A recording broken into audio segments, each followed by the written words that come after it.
Hello and welcome. This is Heavy Business. I'm Aaliyah. And I'm Curtis. And today we are here with Lynsey and Jonny from the UK alt pop trio exploring Birdsong. How are you guys doing today?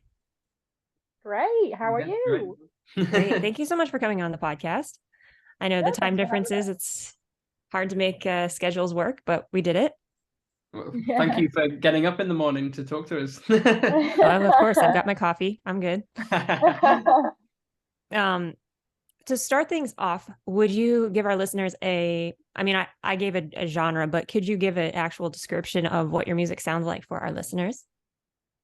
Yeah, sure. So our music is sort of piano-based alternative pop rock. We're very heavily influenced by a lot of metal, a lot of prog rock, new and old, lots of pop music. A lot of very different genres, but Yeah, but it works, I think. I hope. I think so too. Hopefully. Yeah. I like that it's got like a little melancholy vibe still, which I love. So yeah, I think it's really, really, you guys got something special going on. Oh, thank you. Thank you. Yeah. So maybe give us a little intro to how the band started and how you got to where you're at now. Well, it started. I think maybe Lynsey, you take the first part of this, and I'll join in halfway Okay. through, like the Yeah, band. sure. Yes, yes, that's true. Spoiler alert. So yes, we the first iteration of the band was born in 2015. So that was when we first arrived at our university, which was the Liverpool Institute for Performing Arts. We met there. We were all in the same class, and in the first week of university, um, I think all three of us were sort of struggling to find where we fit in. It seemed like everybody else was sort of finding their feet a little quicker than what we were. But we didn't realize that all three of us were in the same situation because we were not speaking to each other or friends at the time.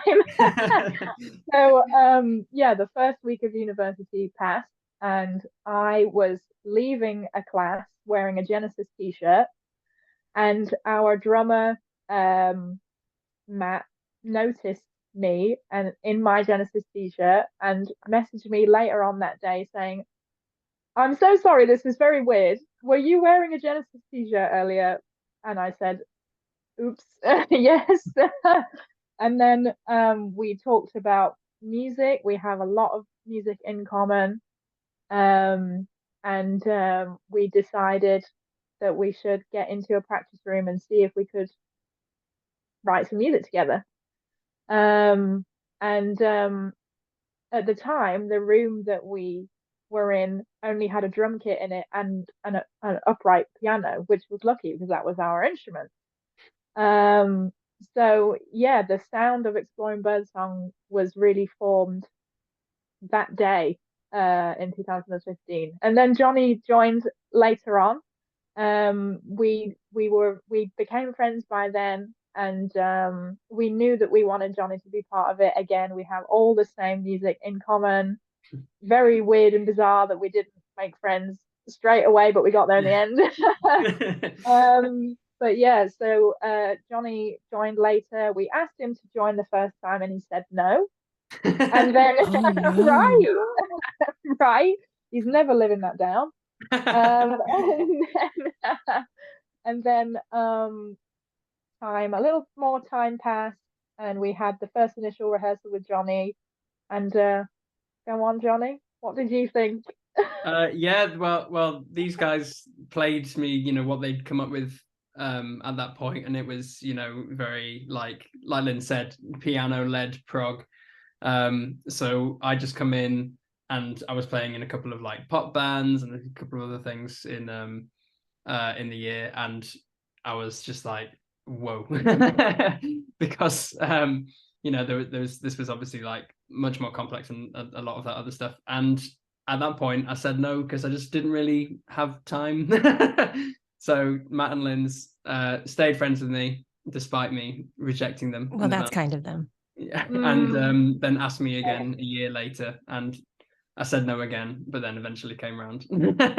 And from there, yeah, it's just been really nice that I think all of the songs came together quite naturally. And like Lynn said, the essential sound of Birdsong being piano and drums and vocals with the addition of me on bass, it just came from, what we could all bring straight away to the band, and it's stayed that way ever since. Yeah, that's awesome. Curtis, I saw Curtis mouth. I Nice. was nodding along, just Yeah. listening on that. I wanted to go into the business end of things, unless you still wanted to go with the songwriting part of it, Aaliyah. And we'll do songwriting later if you want. Okay, cool. So let's talk about how you guys went from, forming to getting signed to an imprint of Napalm Records, which is a pretty big label. So if you guys can kind of go over that, please. Yeah, sure. So we were really we've been lucky to have a lot of support from Hold Tight PR. Matt Benton, shout out to you. What a little superstar. We love him. Yes. He's always championed the band from when we were, we're still a baby band, but when we were like an embryo band. He's always been there, and I think thanks to him and getting us out and about to people that he could get us to, we eventually caught the attention of Long Branch, and it's been a very, very happy relationship so far. I mean, we couldn't have asked really for a more understanding, a more like passionate label for our music. We were lucky to meet with our label manager and a couple of other people from the label at the last Euroblast festival. So Manuel, hello, and everybody, hello.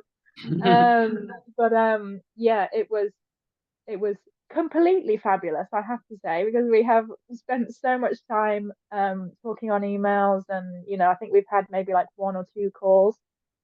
But yeah, it really is a really happy relationship, and we're so proud to be with Long Branch and associated with Long Branch, because they've got so many great artists. I mean, like for one thing, it was like such a trip for us to be on the same label as Agent Fresco, when we for so long have cited Fresco as a major influence for our sound. So getting to kind of live in the same area as them is like a crazy, it's still a bit of a pinch me scenario.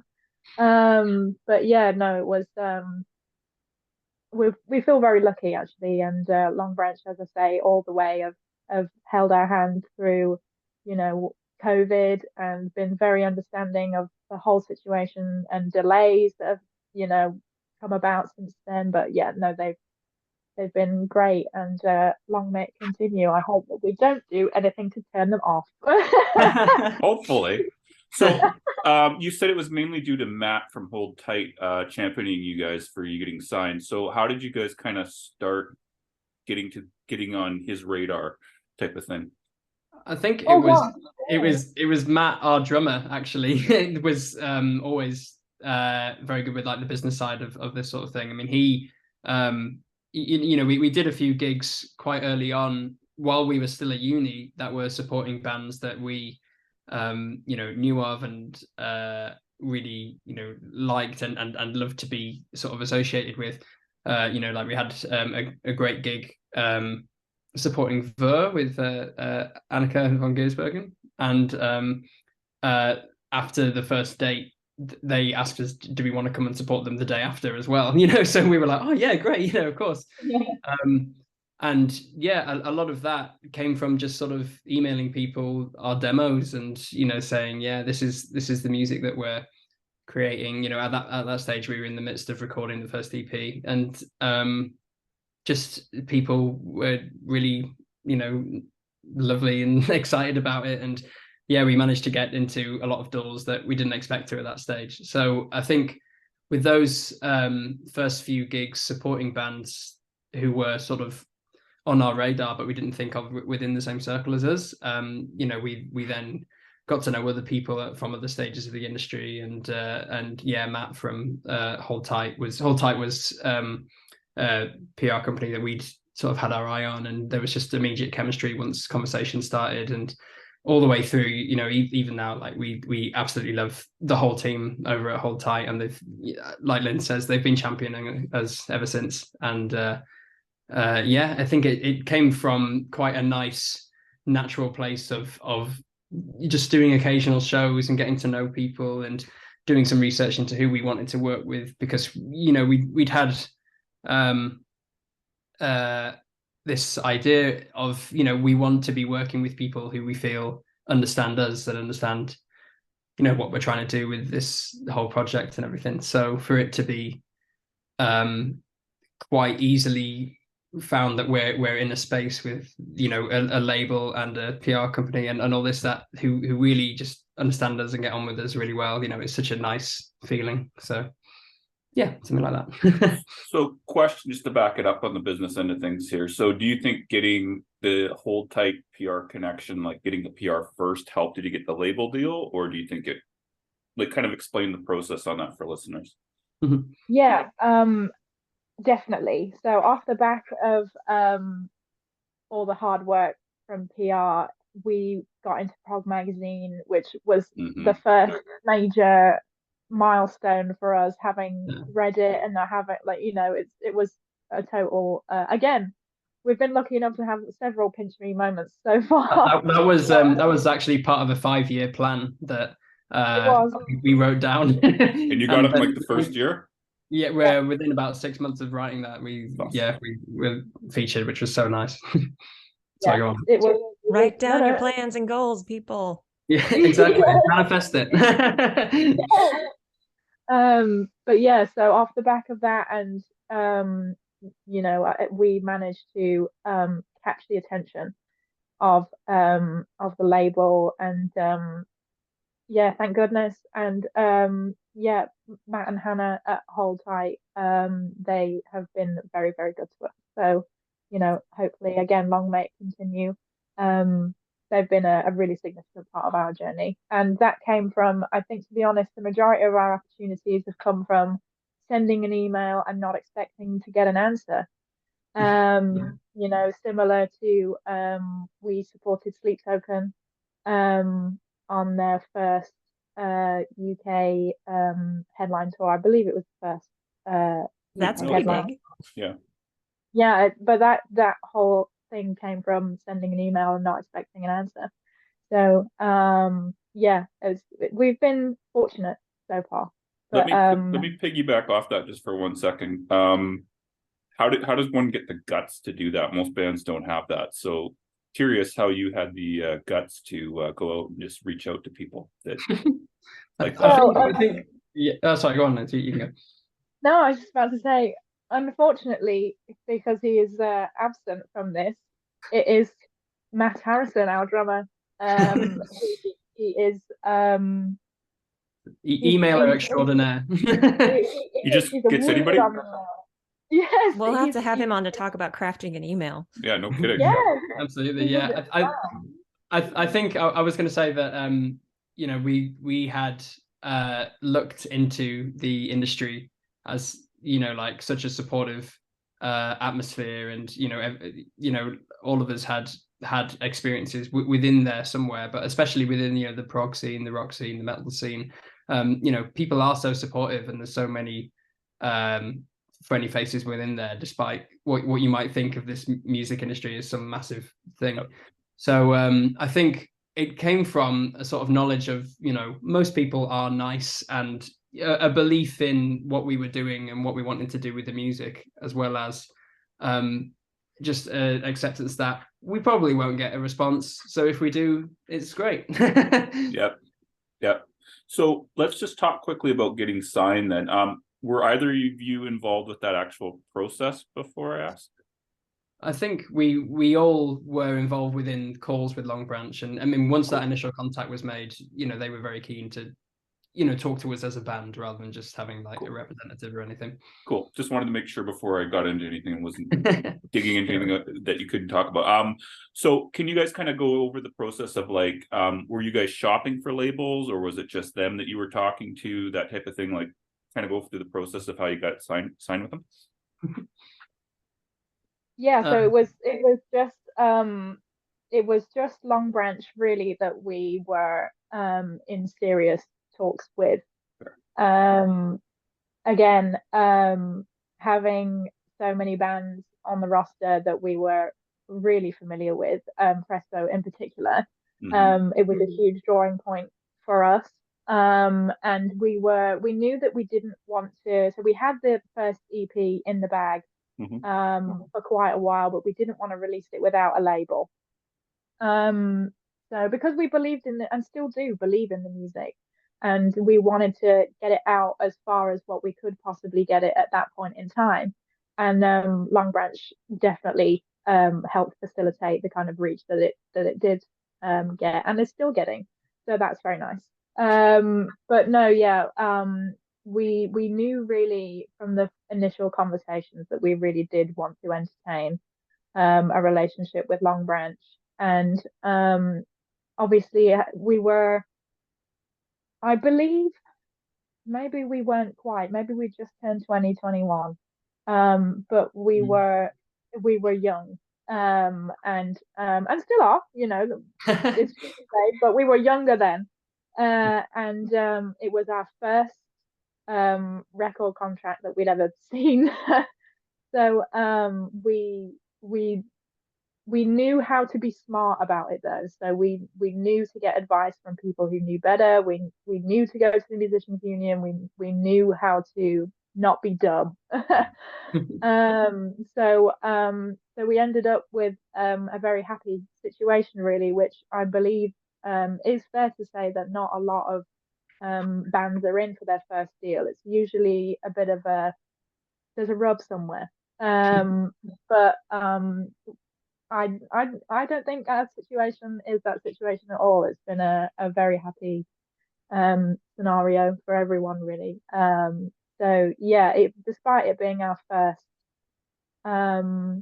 signing, I think we played the game the right way. We've definitely learned things along the way since, but it definitely wasn't definitely not a bad start. And I think, I don't know if you guys actually had any negotiating points on your contract, but I think a lot of musicians don't realize that when you're offered a contract, you can negotiate things, some things at least. So yeah, no, we definitely did. We definitely did. There you go. There you go. Yeah, again, off the back of advice of people who were experienced and that we trusted, and it's paid dividends. So again, like if you have an idea of where you believe your music is headed and where you believe that you can go, you're well within your right to express that to somebody who is actually there to try and facilitate that. Yeah, no, I do think a lot of people sort of rely on the label to tell you where you're going, but it's smart for you to already know that, Yeah, and also I was just going to say it was really nice as well. Like Lynn says, I think at this stage we were just about to leave uni, so we were all about 21. And I remember us having the first call with Manuel from Long Branch, and it was, I think, something that we were hesitant of, or really wanting to look out for, was that kind of mutual respect, especially with us being such a young band.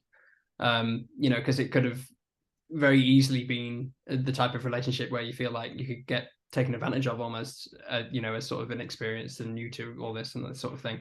And yeah, from the first Zoom call that we had with Manuel, there was just like, there was that respect there, and there was definitely a feeling of, these guys sort of understand what we're trying to do, and they're not trying to, take us for a ride or anything. So yeah, I think a lot of that sort of standing your ground, but that gut feeling of, if you have a talk with someone, are they listening to you? Are they wanting to, really help you out with what you're doing? And yeah, we felt that with Long Branch for a long time. So yeah, we're very lucky. That's awesome. And then I have one more question, but I guess before we go into the songwriting, because I know we're running out of time. So show opportunities, has being on a label helped that, do you think, or didn't really affect anything? Because you mentioned Sleep Token, but it sounded like that was before the label. So just curious here. Yeah, I believe so. We have definitely it definitely doesn't help. Doesn't hurt. Doesn't help. Doesn't help. Wait. Scratch Blacklisted. that. No, it definitely doesn't hurt. I mean, we were definitely able to form relationships with booking agents off the back of saying we're a signed band with a trajectory. Obviously, this was pre-COVID, so you know. Yeah, it helped in terms of forming the relationships with people who could then book the shows.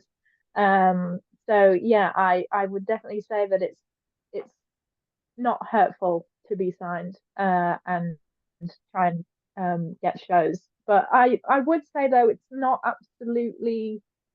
an essential part of it, because I do think it's fair to say that before we were signed we were playing decent shows.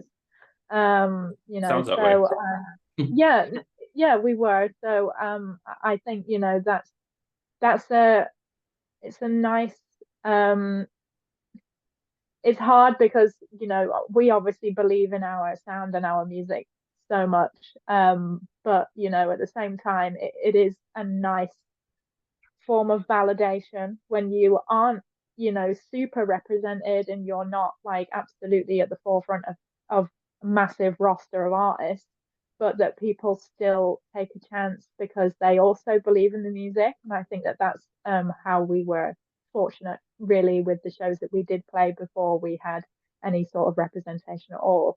But again, they're all cogs in the machine of getting, you know, slowly but surely further the way up, and you play the shows and you get the attention of labels and you get the attention of more industry, and people want to jump on and people want to be part of it. So yeah, it's a nice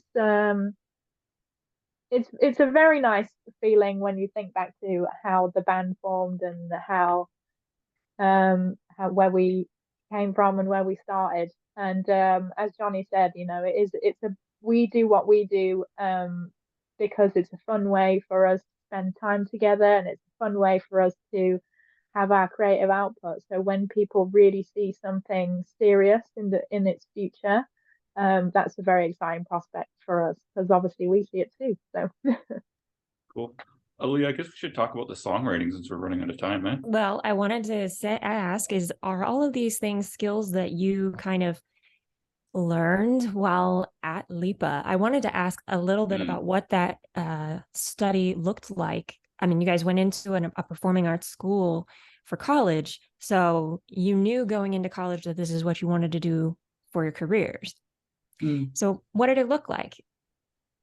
Yeah, I think it was quite varied, really, because we all turned up, and you know, I think like Lynsey was mentioning, we felt like we weren't quite sure of where we fit within the sort of music world at that point. And going to uni, you know, some people turn up and they know exactly what they want to do. You know, they've got themselves as an established artist and they've already got those connections out there and all this sort of thing. I mean, I went to uni and I didn't know whether I wanted to do original music or session playing or anything like that, you know, so it really can vary. And I think the thing that was good about it was it just forces you to go out there and do things, you know, because I think that was part of the challenge, actually, of, you know, not seeing the music industry as this thing that's impossible to get into, and actually just seeing it as, you know,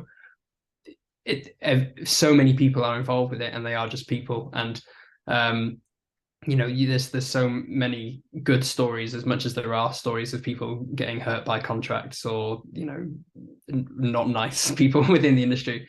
So yeah, I think there were, you know, lectures and things about the way you would structure a tour and, you know, all this sort of thing. The way, you know, contract negotiation was something that did come up, using what you are as an artist as a way to get more things, you know, like we talk about, once you're on the label, well, that makes it easier to get shows. And then when you're on those shows, well, then more people see you, and that helps you with that, that sort of snowball effect. Well, being able to use your reputation as,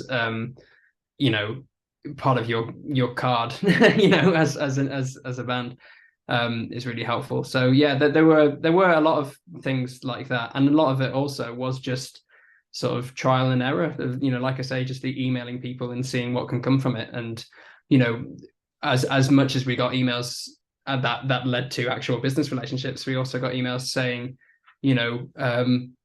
thanks, but it's not what we're looking for, or whatever. But even a lot of them, it was good to get a response sometimes, and also it was just good for people to be upfront and honest and say, not right now, but keep doing what you're doing. So yeah, there were things that were helpful to learn about once you were there, but also a lot of it is just sort of finding your feet yourself. Yeah, and it gave you a place to do that in a way. Mm-hmm. I want to ask about your songwriting session with Paul McCartney, of course. Ever the Optimist. How much of that was written before you went into the songwriting session, and what did that songwriting session, how much did it affect the end result?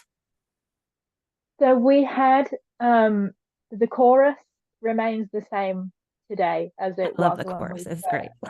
Thank you. Yeah, that had existed before we took the song into the session. And the verses were, the melody was there, and the bare bones of it were there, but there were no words. It's very, very loose.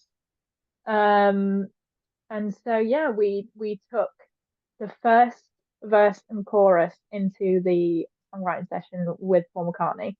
Sir Paul, excuse me. Sorry, my bad too. Sorry to that man. But yes, yeah, so it was very bare bones, and we took it into him. I kept having like several sort of very small out of body experiences, because I was sat at the piano playing and singing this song, and he was like there, like sat next to me on the piano stool, like over my shoulder, and I was that had to be wild. Right, it surreal. was insane. Yeah, it was. I've had dreams that have been more surreal but felt more realistic than how that felt. Very weird. But yeah, no, he was he seemed into it, and so we have a sheet of paper. It lives I hate to, in his absence, we're bringing him up a lot, but this sheet of paper lives at Matt's house with and I'm absolutely furious because I want to see it again. Have the sheet of paper that is we typed out what we had of the song that existed at that point, so we could take it in, and it has Paul McCartney's handwriting on it, and he wrote down what he thinks we should do in the pre-chorus, and what we should do, where we should take it, in the mood of the song. And we weren't expecting anything like that. So just for a bit of background, we received an email ahead of being told that a few of the songwriting students had secured the opportunity to have the session with him. So then subsequently we received an email with like, here are some ground rules, okay? So like, you can't, don't do this, this, this, and this. So which was so fair. It was stuff like, yeah, definitely healthy, like don't be weird, you know what I mean, like don't take a man's time. Like it's so fair. But one of these things was, do not ask him to sign anything. Like, don't ask him, please don't do that. So we did not expect him to whip a pen out and start writing, you know what I mean? Like, it was bizarre. But yeah, no, it was completely incredible. And Jonny and I are massive Beatles fans and have been since childhood. So why does Matt have the lyrics? I know. Is he the only non-Beatles fan in the group and he gets it? Yes, I know. Really? No way. I know. Does But he at least like Wings or what? I think he is a fan, and he likes what it is. But I mean, we've talked before how Lynsey and I grew up through the music of our parents. You know, for me, it was like when up until I was about 10, the only music I ever heard was stuff that my dad would play. So that was, you know, Beatles, Beach Boys, Queen, Pink Floyd, all this sort of stuff. And I think it's a similar sort of story for Lynsey. So yeah, I don't know how Matt's ended up with with the Paul McCartney merch. That's amazing. I had a quick follow-up on that. So just was there, unless I missed this and you said it, I don't think so. Was there anything like how, like you said, you guys were picked to do the songwriting with him. So how did that kind of happen? I don't think you said like how you got picked, unless you don't know. It doesn't sound like you were told about a competition ahead of time or anything. It was just kind of dropped on you. Did I miss that, or did you say? No. Okay. So what happened was, so throughout university, you have the option of you can choose to go into songwriting, or you can choose composition. So Jonny chose composition, and Matt and I had established a separate songwriting partnership to Birdsong. We established that during our time at university to write like pop music and to write like music to give to other people, essentially. So that was the kind of music that we were turning in for our grades, essentially. So it wasn't Birdsong music at all that we were getting marked on, not until our third year. So it was our third year that we were made aware ahead of even sort of getting a place at university that it was an opportunity on the horizon, that if you chose to go into songwriting, you could be one of the people that were, you see what I mean? So it wasn't a guarantee, never a guarantee. But it was sort of in the ether as a thing that could happen. So we thought like, oh well, you know, someone's got to be chosen. So you know, it might be us, but chances are it won't be. And especially me, I was thinking like, oh, it's not going to be me because I would really love it and it would be the best experience of my life. So it's not going to happen, is it? Don't get your hopes up, right? Yes, exactly. But lo and behold, it did, and it was myself and Matt and maybe like 8 or 9 other people from our year that also chose to do songwriting. So I wish I could tell you what it was based on. But I have no idea, but we were doing something right. So fair enough. I'm not sure we've mentioned it yet as well, but with Lipper itself, you know, it was kind of set up by Paul in conjunction with a lot of the local sort of people and everything, because he, you know, is so passionate about Liverpool music and music in general and everything. So, you know, it's such a nice thing that he's sort of put his own sort of name and, you know, money into establishing this place for sort of carrying on that kind of tradition of music coming from there. So yeah, he's very sort of involved on that level from it. Yeah, it was very bizarre walking around. So the building, the original building, is the Institute for Boys that Paul and George attended when they were kids. Oh, cool. Yes, so like you're walking around and you know that you're walking around in these classrooms and you know your boots are hitting the same floor that theirs did many years prior. So yeah, it's and the next building on is the Arts College, isn't it, as well, where John went as well. So yeah, it's within the blood of the place, you know. That's awesome. I have one more quick question. I know we got to wrap up really quickly here. How do you kind of parlay something like working with Paul McCartney or having him critique your song rather into future things, I guess is what I want to say, without it being cheesy or anything like that? How do you work that out? Oh, gosh, I mean, I mean, there's two angles. There's two angles, really. It's a good question. But obviously you've got the very practical, pragmatic side of it, where it's like, oh, we have to tell people, like we have to use it. Like, exactly. Like we knew straight away, like we have to take a Birdsong track. Yes, our whole songwriting module up until this point has had zero to do with the band whatsoever, but we would be so dumb not to take a Birdsong track, even if it's just for Paul McCartney hearing it and deciding he hates it. At least we get it. Yeah, there's that, but also that would have been so weird though. Oh God, I still can't believe, but no, it was a definite like this is a PR angle for sure, and we needed to be smart and use it, and we were. It didn't hurt also that the way that the song developed and progressed as a result of that session, it did turn into a song that we thought like, oh, this is like real first single back material, and it did hit hard, and that is as a result of using this experience as a thing to draw people into it and think like, oh well, if this is a song that Paul McCartney has had a hand in, even if it's in just the tiniest way, then we knew for sure that we had to, but also having somebody like that sat next to you listening to a song that you're writing, you are looking at somebody who is one of the most influential musicians of the 20th century, and you're not going to experience that every day.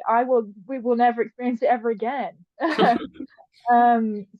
this is a man who, in the city that we were in at the time, he's immortalized in statues, and like they're everywhere. You can't move multiple. in Liverpool. Multiple.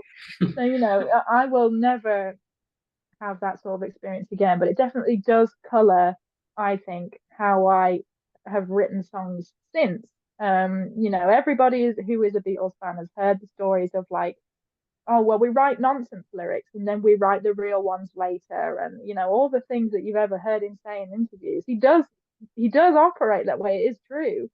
So he said to us in the session, he was like, just fill the syllables, just write anything so that you can form the melodies and it sits right and you'll get there. He does do it, so, and it does work kind of. So if it works for him, go for it. Wow. Well, there is a songwriting tip, but do you have any other songwriting tips or other tips for musicians that you took away from Lipa that you could share today? We'll go on. Well, I think Jonny had better take this one, because despite the fact that he did not do songwriting, he got a spectacular result in his composition, and it is to this day one of the most amazing things I've ever heard. So go on, Jonny. Thanks, Mom. Yeah, I mean, I think something that's really nice with this project in particular is the fact that like we've always felt we can all just bring something to the table, and we work really, really well together in a space of, when someone brings something, we say, oh well, what can we do with that, and what can we do with this? There's never, I can't think of as ever bringing anything in and it just being an outright no, we can't use that. So I mean, I'd say for one songwriting tip, whether it's just you by yourself or you within a group, just trying things out and seeing where they lead. It sounds cheesy and like it's not actually that helpful, but so many of our songs have originated from that exact experience of just, let's just give something a go, and oh well, actually that's quite nice, and bringing that creativity through, where like you're in a safe space where you can write something and it doesn't matter whether it's terrible or not. Most of the time that's how something that you can be really, really proud of can come through. Really, and like a lot of these songs came from just sitting down bored on your instrument, whether it was a piano or like a couple of them on bass for me, or even starting from like a drum beat or a certain type of fill or something. We've had that with a lot of different songs, and with this new EP especially, there's a lot more emphasis on like synthesizers and additional instruments and this sort of thing. So sometimes taking yourself out of your comfort zone as well can really generate a lot of creativity. I think there's a phrase of boundaries sort of fuel creativity, in terms of if you put yourself on an instrument that you don't know that much about, sometimes you're playing with more of a kind of initiative, or just using your ears more than using what you're used to playing. So I think I've said like 3 or 4 Yeah, that's quite a lot. Thank you. Last thing, I just want you to share what is coming up for Exploring Birdsong and just pimp it out. Yeah, so we cannot, I mean, the immediate future is that our EP Dancing in the Face of Danger is dropping on the 24th of March.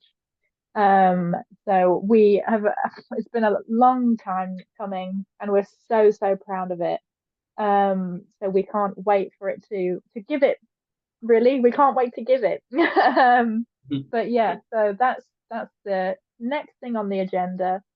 And we are very excited to be part of the lineup for Radar Festival here in the UK in July. I don't know if you've seen the lineup, but if you haven't, oh my gosh, feast your eyes. The lineup is wild. So we're very fortunate to be a part of it. But yeah, we are going to be writing again together very soon for the next lot of material, and hopefully playing lots of shows. So there are things that we are organizing, things that are cooking away, and hopefully they'll be ready to come out the oven very soon. Excellent. Well, what a pleasure, guys. Thank you again for making time to come on the podcast today. This was great. Well, thank you. Thanks for inviting us. Of course. And everyone listening, you better have learned something this time. Until next time, make like a bull and throw those horns up.